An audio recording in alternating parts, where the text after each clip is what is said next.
Welcome to the how-to video for the DD 2656-7 form verification for survivor annuity. This video is designed for use by the spouse, widow or widower, eligible former spouse, or child of a deceased service member to establish the survivor benefit plan after the passing of an active, reserve, or retired military service member.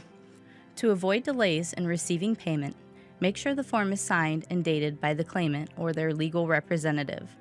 Also, make sure the form is complete, including Social Security numbers for both the deceased member and the claimant, and includes the date of birth, mailing address, and the country of citizenship of the claimant, and the date of marriage and dependency, and indemnity compensation information if the claimant is the spouse. Section 1. Deceased Member Data Verification. Enter the following information about the deceased. Enter the member's name, Social Security number, date of birth, and date of death. Enter the name of the branch of service of the deceased member, Army, Marine Corps, Navy, or Air Force. Enter the member's rank or rate.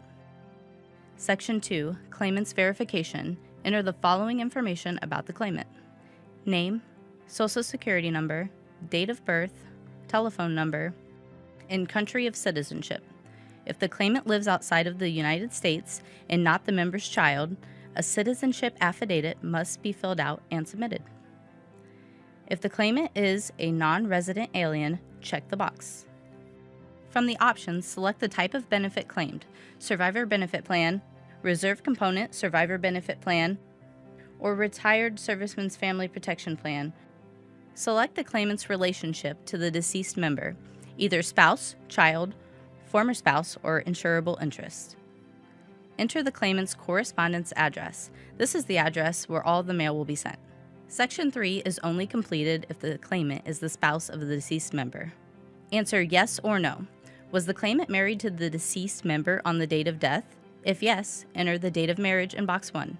If no, enter the date of divorce in box 2. Answer yes or no.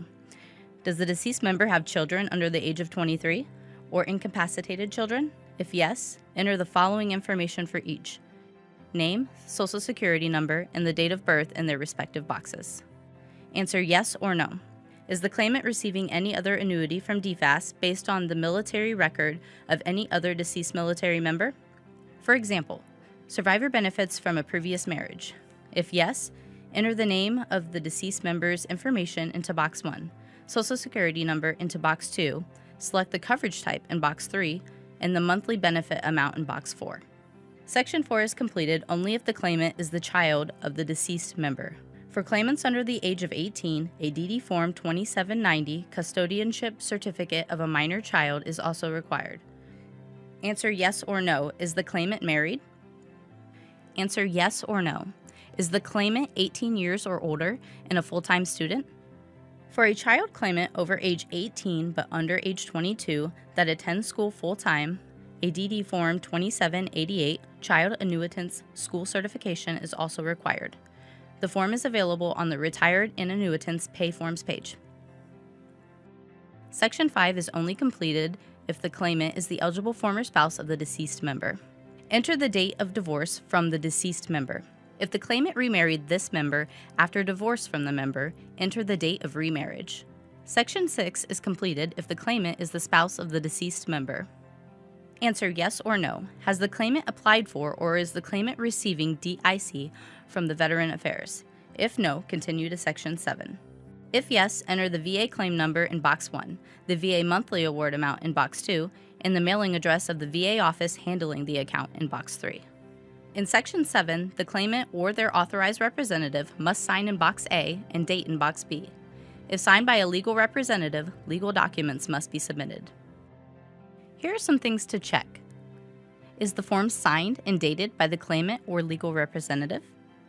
Is the form complete, including Social Security numbers for both the deceased member and the claimant?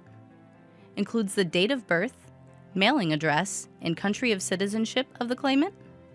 The date of marriage and DIC information if the claimant is a spouse?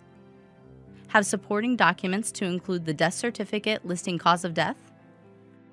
Remember to keep a copy of the signed form for individual records. Upload and submit the form and supporting documents using the Ask DFAS online upload tool on the DFAS website. Or mail the completed form and documents to Defense Finance and Accounting Service, U.S. Military Annuitant Pay, 8899 East 56th Street, Indianapolis, Indiana, 46249, or fax to 1-800-982-8459.